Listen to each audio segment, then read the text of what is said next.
Hello, my name is Jocelyn. I am 31 years old, and I have been living the life I have always dreamed of. My husband and I were happily settled in our beautiful dream house, a place we had worked hard to own since our wedding 2 years ago. It was a spacious and stunning home, complete with a big garden and a refreshing pool. We had saved diligently for years to make this dream a reality, and we both had thriving careers to thank for it. Me as a lawyer and him as a doctor. Life was perfect until the day his parents moved in with us. At first, it seemed like a temporary arrangement, a chance for them to get back on their feet after facing some financial setbacks. My husband, being the caring son that he was, couldn't turn them away in their time of need. We agreed to welcome them into our home, hoping it would only be for a short while. But as days turned into weeks and weeks into months, it became evident that this temporary situation wasn't going to end anytime soon. His parents seemed to have grown comfortable in our house, making themselves at home quite literally. They started taking control over the house, imposing their own rules and preferences. One day, they did something horrible to show me that I do not belong in this place. This story is about how I exposed them in front of their son. My in-laws showed up at our house in the middle of the night, telling me that they had lost their home and their savings in a scam, and they had nowhere else to go. My husband offered to let them stay with us until they got back on their feet. Jocelyn, Abel, we need to talk. Something terrible has happened. We've lost our home and all our savings in a scam. We have nowhere else to go, darling. We're left with nothing. Our hearts ache, but we didn't know who else to turn to. Mom, Dad, you don't have to worry. We'll find a way to help you through this. Stay with us until you can get back on your feet. We'll face this together.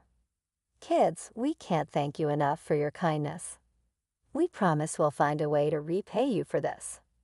We're family, and family stands by each other. Don't worry about repayment, Mr. Johnson.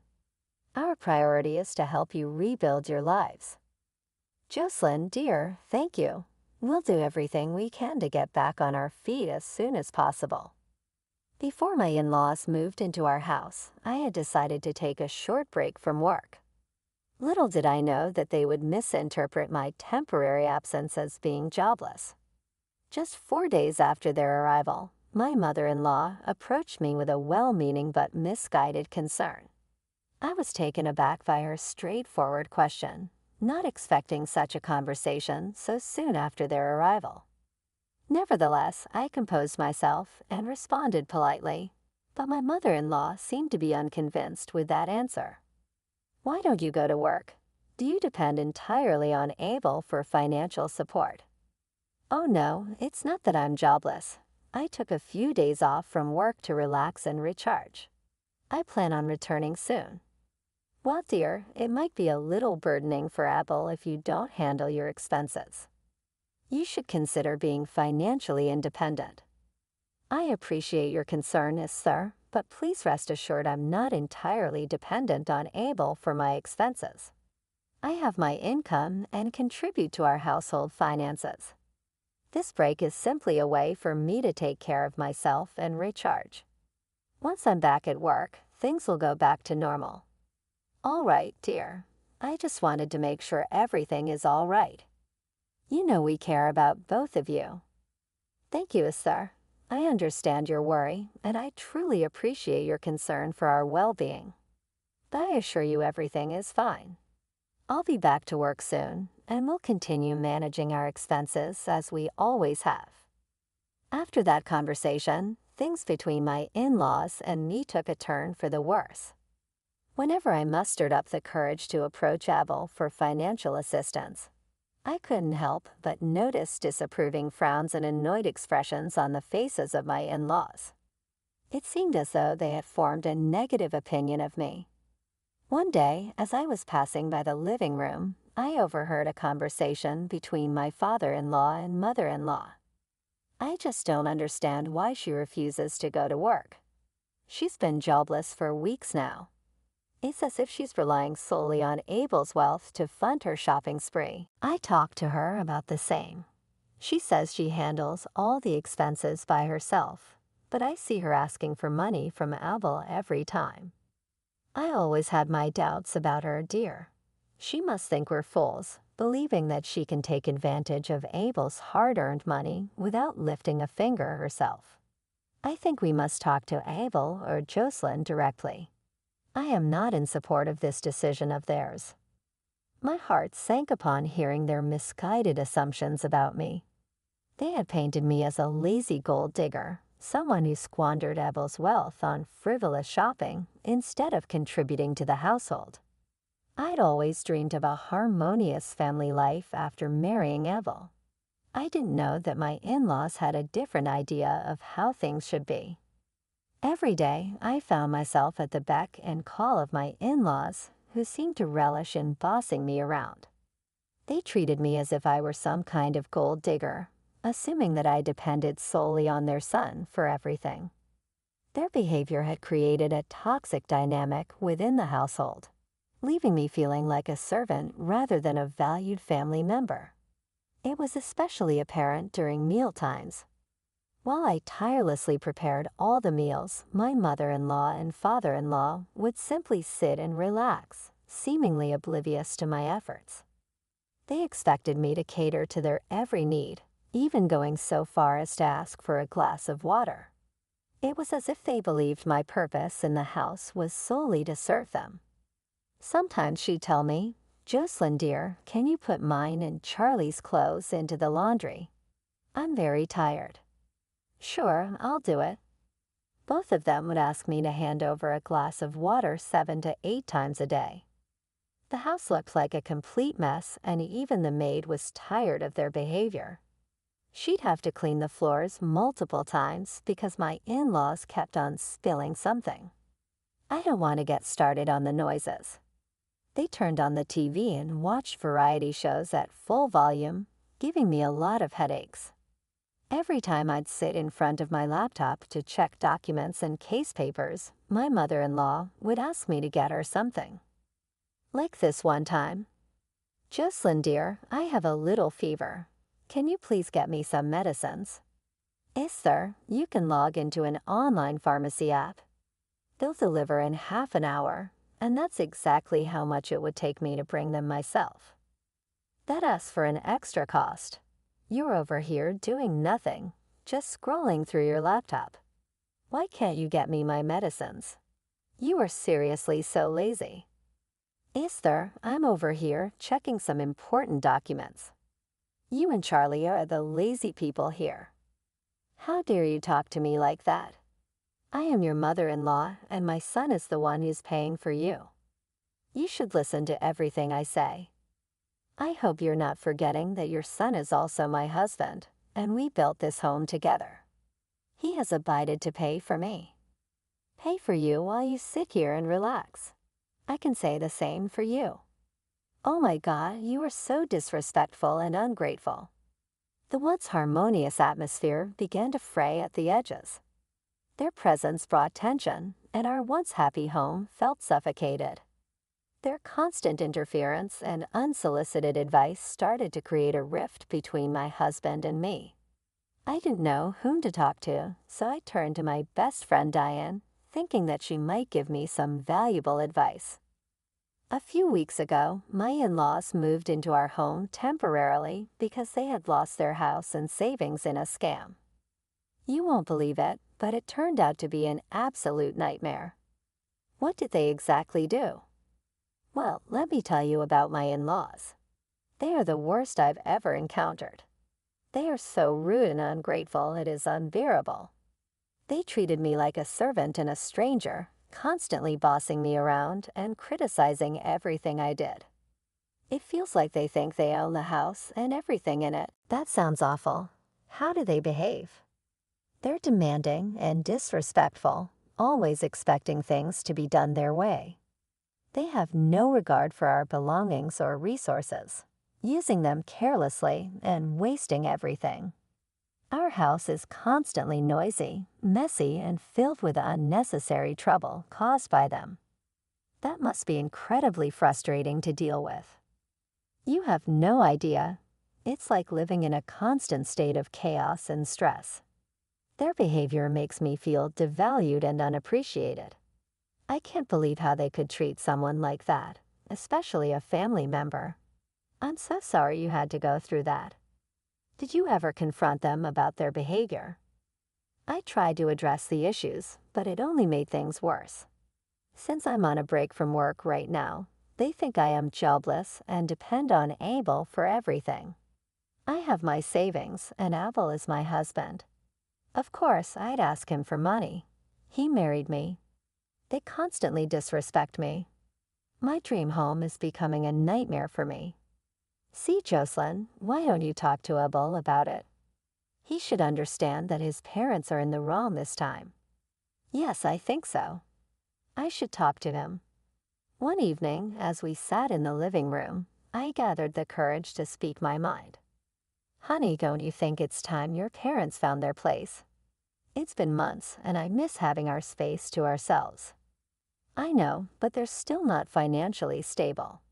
I can't just ask them to leave. I'm not saying we should abandon them, but we deserve our space too. This was our dream house, remember? It's just about a few days. They'll leave soon. As the days passed, my frustration grew. The once joyful conversations at the dinner table turned into tense silences. My husband's attention shifted, and it felt like I was slowly losing him to his parents' demands. Then one day, while my husband was at work, his parents requested a serious conversation with me. They asked me to sit down, their faces stern and disapproving. It was a conversation I never anticipated. Listen, we need to talk. We've reached a decision, and we believe it's time for you to leave.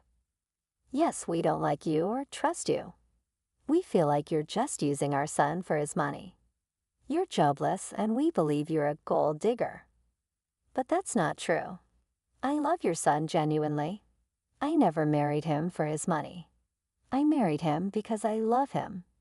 We don't see it that way. We think you're a bad influence on him. You're not good enough for him, and he deserves better. We want you out of his life and out of our house. Consider this your one warning. Can we talk about this? There's nothing to talk about. We've made our decision. But why? I don't understand. I love your son, and I thought we had a good relationship. And remember, I made it clear that I am not jobless. This is a break that I took to focus on my life. You may love him, but we don't believe you truly care for him. You're just after his money. And what kind of job allows you to take months off? That's not true. I married him because I love him, not for his money. He was just a student when we first met. Oh, come on. We know your type. You saw an opportunity and took advantage of it. No, you're wrong. I always supported him in his dreams. I never asked him for anything material because I'm capable of getting that for myself. And if you're forgetting, he is my husband and I do have some rights on him. We don't believe you. You're just trying to manipulate him into thinking you're a good person. That's not fair. I've been nothing but kind and respectful to both of you. You may act nice, but we see through your act. You're a bad influence on him, and we won't stand for it. Can't we find a way to work things out? I don't want to lose my marriage. It's too late for that. We've already made arrangements for you to leave in a week. A week? That's not enough time. Please reconsider. No, our decision is final. You have 1 week to pack your things and leave. I can't believe you're doing this to me. I never thought you would treat me this way. It's for the best. You're not right for our son, and we won't allow you to ruin his life. You can't control our lives like this. We're adults, and we can make our own decisions. We know what's best for him, and he will thank us one day. Well, I won't leave without a fight. I love him, and I won't let you tear us apart. We'll see about that. But mark our words, you are not welcome here anymore. I won't lie, I was enjoying the drama, but this was taking a weird turn. I couldn't help but laugh because they thought I was jobless.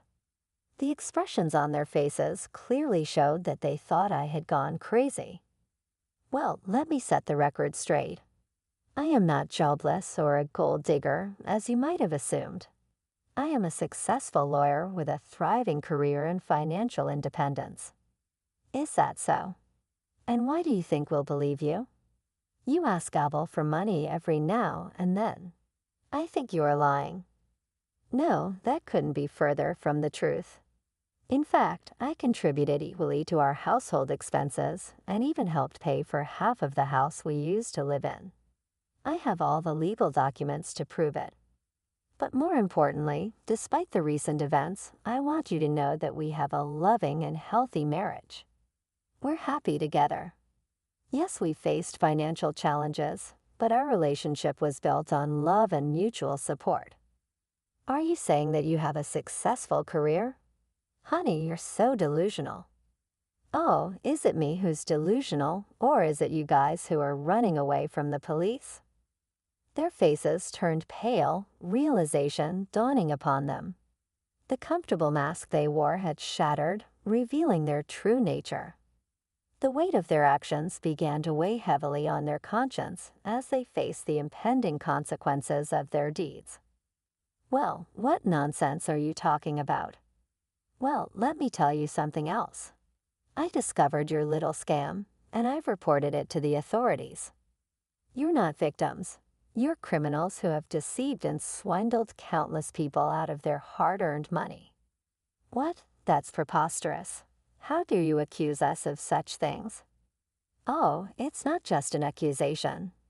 The evidence is overwhelming.